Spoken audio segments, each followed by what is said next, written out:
এক জায়গায় ঘুরতে গেছিলাম, ঘুরতে যেয়ে দেখি কত বড় বড় বিশাল বড় মাছ। তাই অনেকজন মানুষকে দেখে একটু ভিডিও করে নিলাম বা আপনাদেরকে দেখার জন্য চেষ্টা করলাম।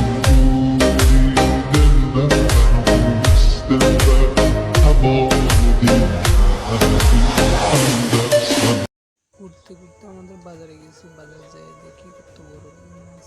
জিজ্ঞাসা করলাম আমরা কোত্থেকে আনছি, তার মধ্যে যে আমরা হাওয়ারের মাছ। দেখুন কত বড় বড় বিশাল রূপ কাতল।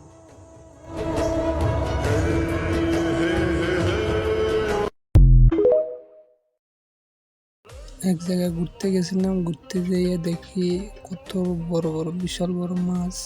তাই অনেকজন মানুষকে দেখে একটু ভিডিও করে নিলাম বা আপনাদেরকে দেখার জন্য চেষ্টা করলাম।